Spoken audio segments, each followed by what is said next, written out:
Assalamualaikum warahmatullahi wabarakatuh. Alhamdulillah, nahmaduhu wa nasta'inuhu wa nastaghfiruh wa na'udzu billahi min shururi anfusina wa min sayyiati a'malina. Man yahdihillahu fala mudilla lahu wa man yudlil fala hadiya lahu.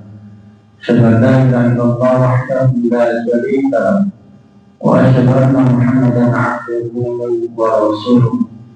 Amma ba'd. Para jemaah salat subuh yang dimuliakan oleh Allah. Syukur alhamdulillah, pada kesempatan hari ini marilah kita bersyukur kepada Allah dengan mengucapkan alhamdulillah dengan syukur yang sesungguhnya, agar kemudian di dalam menjalankan kehidupan di satu hari ini Allah selalu melimpahkan rahmat-Nya, Allah selalu melimpahkan hidayah-Nya, sehingga kita mampu menjadi orang-orang yang bermanfaat, mampu menjadi orang-orang ataupun hamba-hamba yang beruntung.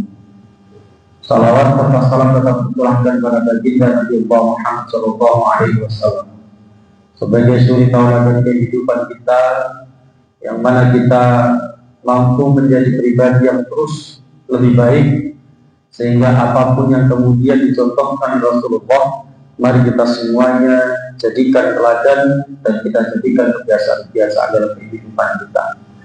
Bapak Ibu yang dimuliakan oleh Allah, di dalam mempersiapkan kehidupan yang lebih kekal, kehidupan yang selanjutnya, maka hendaknya kemudian aktivitas-aktivitas kita ini hakikatnya kita jadikan sebagai momentum untuk terus bermuhasabah.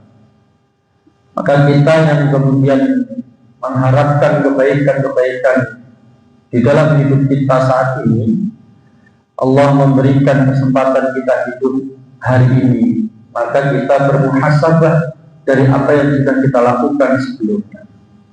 Begitupun ketika Allah memberikan kesempatan kita untuk mampu sholat subuh berjamaah hari ini, maka kita muhasabahkan bagaimana kemudian sholat subuh kita yang kemarin, sehingga di dalam hidup kita itu selalu memperbaiki diri. Aktivitas akhirat kita, aktivitas kehidupan kita terus semakin meningkat. Tidak sampai kemudian kita ini hanya secara formalitas di dalam menjalani kehidupan sisa-sisa ini. Maka apakah hari ini kita termasuk orang-orang yang beriman, yang beruntung, atau kemudian sebaliknya menjadi orang Islam yang merugi?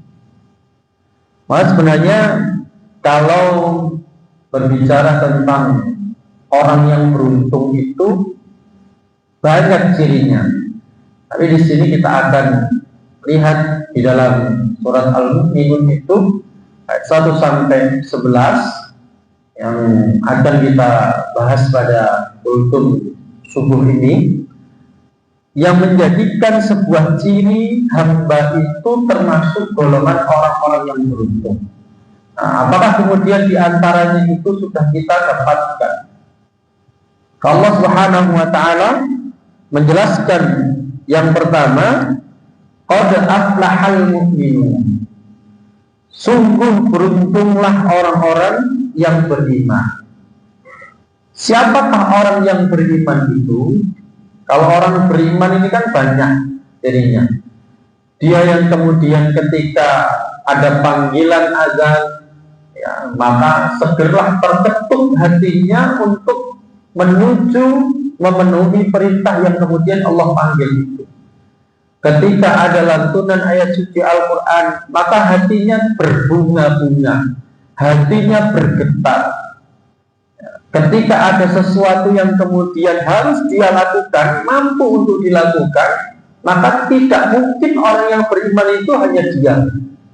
Maka dia langsung membantu, mengerjakan, tanpa kemudian berpikir panjang bahwa kalau aku ngene pegel, kalau tak ewangi kok ngene. Tanpa berpikir panjang ketika di situ menimbulkan sebuah kemaslahatan, maka orang yang beriman itu segera untuk melakukan. Maka kemudian Allah menjelaskan, alladzina hum fi sholatihim khashi'un, orang-orang yang kemudian khusyuk di dalam sholatnya. Ya. Dengan sholat yang khusyuk kita dapat terhindar dari golongan orang-orang yang lalai dalam sholatnya. Jadi kita yang kemudian khusyuk itu berbagai macam makna khusyukan. Ada yang mengatakan khusyuk itu ketika sholat mulai dari niatnya sampai kemudian salamnya itu betul-betul berkomunikasi kepada Allah. Nah, kita ini apakah sudah bisa termasuk golongan yang seperti itu? Nah, kita baru niat, kemudian ono arek cilik sing rame ning mburi, anake sapa sing itu? Di awal takbir harus guyonan. Nah, itu sudah komunikasinya bukan kepada Allah lagi, tapi kepada hatinya yang merasa terusik karena ibadah. Kalau wis kadung takbiratul ihram, Allahu Akbar, lu mau yo kunciku lali tak dengkek ning jeding. Nah, iki kira-kira mau ono sing ngamanno durung? Awon gawe kopiah, kemudian habis wudu kopiahe ketinggalan. Dipegang-pegang di kepala. Duh, kopiahku rek. Nah, itu kemudian kekhusukan itu yang tidak mampu kita lakukan. Karena apa? Karena kemudian niatan kita di dalam sholat itu betul harus kita luruskan kembali.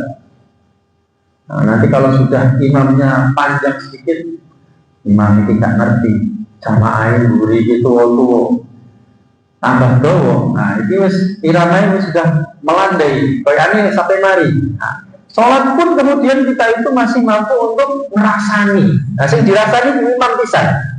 Nah, ini juga harus kita perhatikan. Kekhusukan itu yang kemudian harus kita siapkan dan kita pelajari bersama. Bagaimana ketika kita sudah sholat, ya kita harus sudah siap dengan segala risiko itu. Kemudian itu imam itu bawa, mereka sholat mungkin mana, kawan imam. Ya. Jadi ini yang harus kemudian kita luruskan kembali. Niatan kita kemudian kita untuk sholat itu bagaimana? Karena cara komunikasi kita kepada Allah yang paling baik itu adalah dengan cara kita sholat.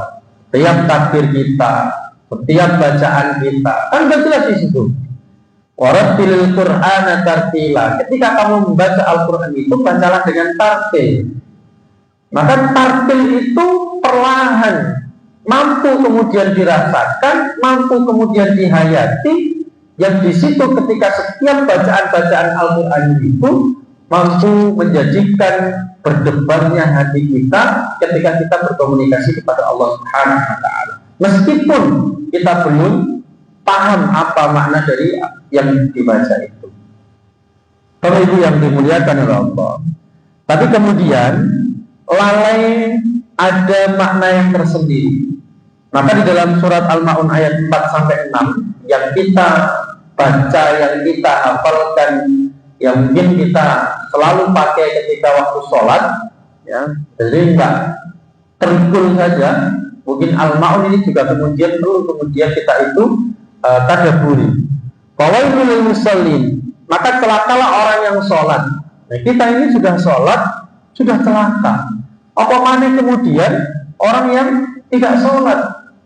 Ya, tidak celaka lagi, itu sudah terjerumus yang paling bawah. Orang yang tidak sholat itu kan bukan saya yang mengatakan, tapi Allah di dalam Qur'annya bahwa masalakatum fi saqar. Jadi orang yang tidak sholat itu maka nanti akan dikumpulkan secara tersendiri di dalam apa? Masalakatum fi saqar. Apa yang menyebabkan kamu itu untuk masuk ke dalam neraka sakor itu? Jadi orang yang tidak sholat itu dia masuknya itu nanti ke dalam neraka sakor itu.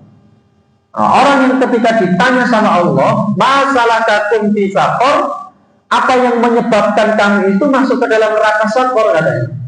Qalu lam naku minal musallin. Dia mengatakan bahwa dulu saya itu sering meninggalkan yang namanya sholat. Ini sendiri, mengatakan secara sendiri.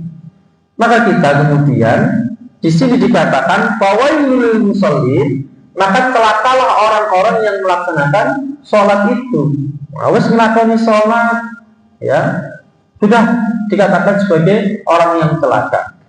Alladzina hum an sholatihim sahun, yaitu orang-orang yang lalai, yaitu orang-orang yang lalai di dalam sholatnya. Nah ini yang kemudian ada kaitannya dengan atas, kelalaian.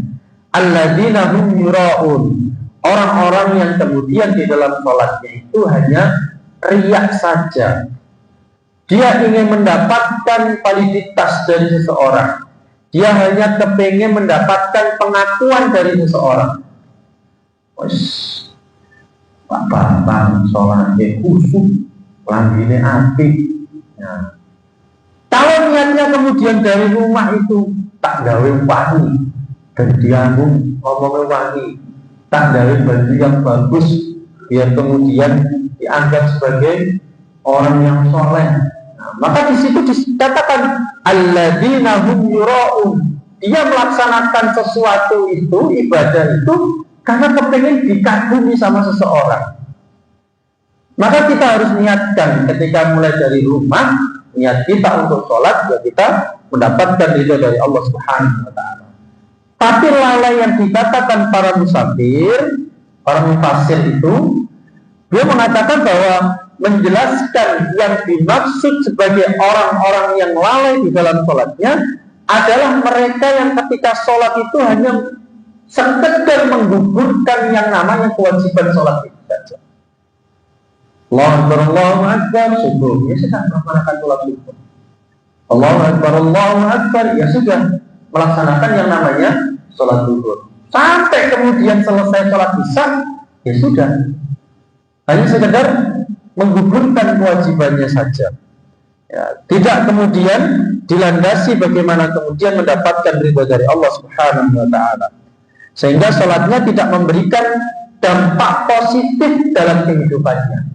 Nah ini bedanya orang yang sholatnya itu dengan niatan yang benar, dengan yang tidak itu sama-sama melaksanakan aktivitas. Akan tetapi orang yang melaksanakan sholat dengan khusyuk, ya, itu dikatakan bahwa dia itu setelah sholat mampu memberikan dampak positif di dalam kehidupannya. Bisa menjadi orang yang lebih baik, bisa menjadi orang yang lebih sabar, bisa menjadi orang yang lebih tawadhu, bisa menjadi orang yang lebih sayang terhadap keluarganya, terhadap anak-anak dan sebagainya. Itu adalah bentuk dari bagaimana kemudian kita berkomunikasi kepada Allah Subhanahu wa Ta'ala. Maka sholat itu akan menjadi berat. Nah ini penting. Sholat itu akan menjadi berat ketika di dalam pikiran kita itu bahwa kita katakan itu sebagai kewajiban dalam kehidupan.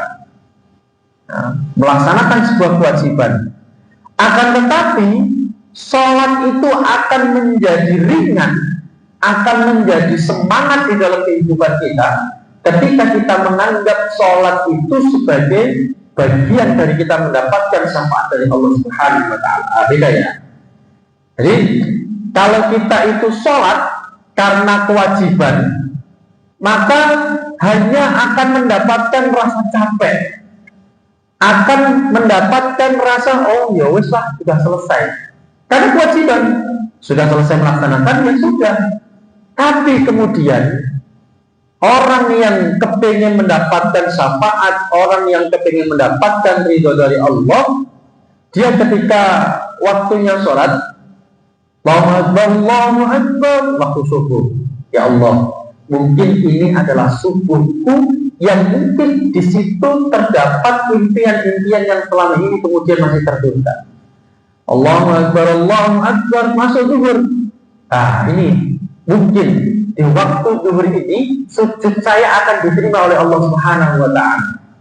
Allahu Akbar, waktu masuk asar. Nah ini mungkin waktu sujud saya untuk mendapatkan ampunan dari Allah Subhanahu wa Ta'ala. Jadi kita pikirkan dalam kehidupan kita bagaimana setiap waktu sholat itu kita tidak hanya kemudian menggugurkan sebuah kewajiban saja. Tetapi kita berpikir, oh mungkin ini impian yang tertunda, melalui sholat subuh ini, melalui sholat qobliyah subuh ini, saya akan mendapatkan doa-doa yang saya selama ini katakan oleh Allah Subhanahu wa Ta'ala. Jadi ini yang harus kita refleksikan dalam hidup kita. Jangan sampai kemudian sholat itu kita sebutkan sebagai kewajiban kita. Memang betul, sholat itu hukumnya, sholat fardu ya, itu hukumnya wajib. Tapi kalau kita melakukan karena kewajiban, maka itu akan berat. Allahu Akbar subuh. Nek wong wis gak tahu sholat subuh. Kalau orang yang selalu kesiangan di dalam melaksanakan sholat subuh, diadani sampai ping 100, dia nggak akan bangun dan dia akan sulit untuk bangun. Karena apa? Karena sudah kebiasaan dan menganggap sholat itu hanya kewajiban. Tapi kalau kemudian sholat itu dijadikan sebagai pendapatan syafaat dari Allah Subhanahu wa Ta'ala, saat turunnya azan pasti dia akan bersiap-siap. Ya Allah, mungkin ini sholat yang akan mampu menghapus dosa-dosa hamba. Ya sudah, maka kita niatkan di situ. Bagaimana kemudian niatan kita di dalam bersolat itu. Bapak Ibu yang dimuliakan oleh Allah Subhanahu wa Ta'ala. Yang kedua, ciri orang yang beruntung adalah walladzina hum 'anil lagwi mu'ridun, yaitu orang yang kemudian menjauhkan diri dari perbuatan dan perkataan yang sia-sia. Ya, kalau yang tadi orang yang khusyuk di dalam sholatnya, yang kedua adalah orang yang menjauhkan diri dari perkataan maupun perbuatan yang sia-sia.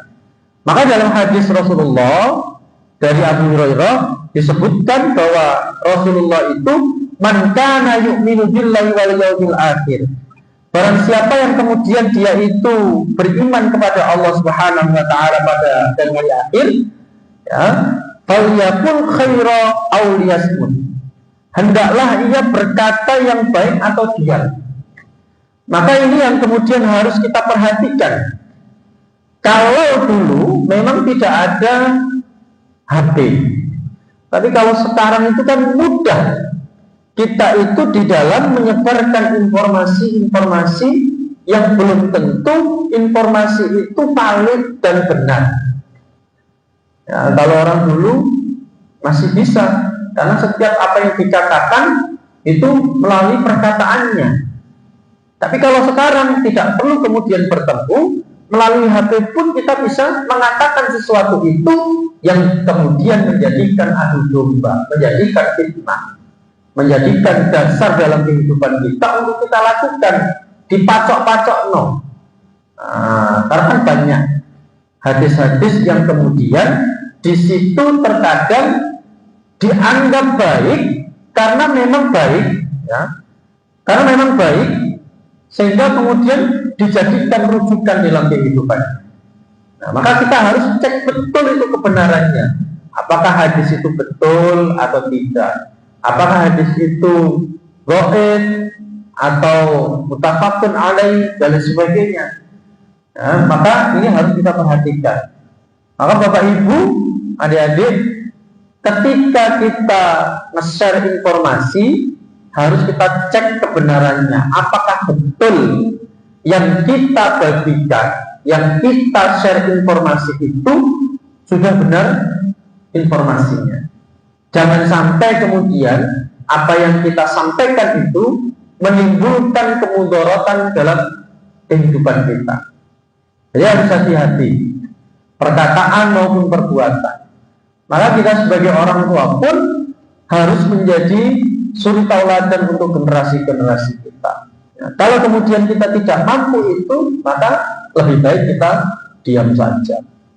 Jadi, ayo di zaman now sekarang ini kita perhatikan pola apa yang kemudian sudah kita lakukan di dalam kita berinteraksi kepada sesama.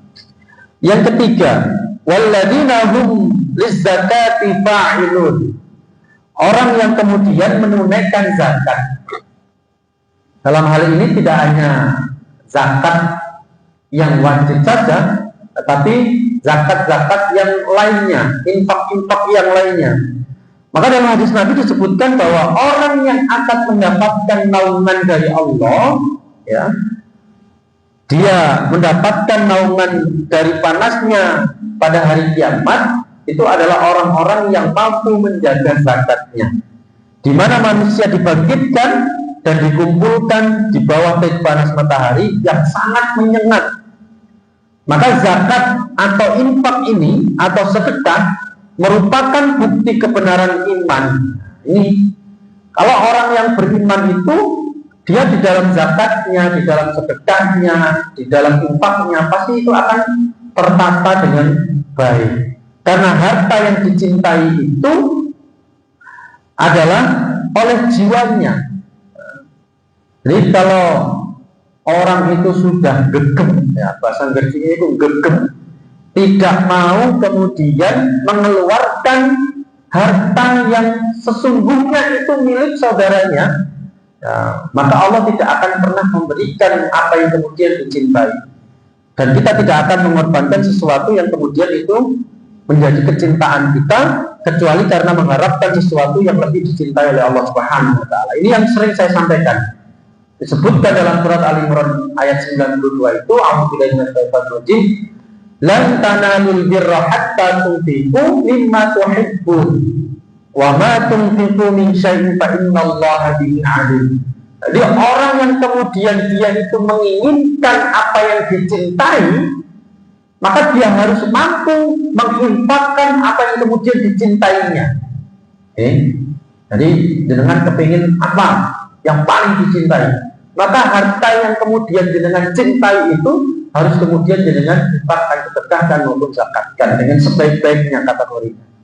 Jadi 3 hal itu yang kemudian harus kita siapkan di dalam diri kita agar kita menjadi bagian dari hamba-hamba yang untung, dan kita nantinya mulai sekarang kita bermuhasabah di dalam kehidupan kita.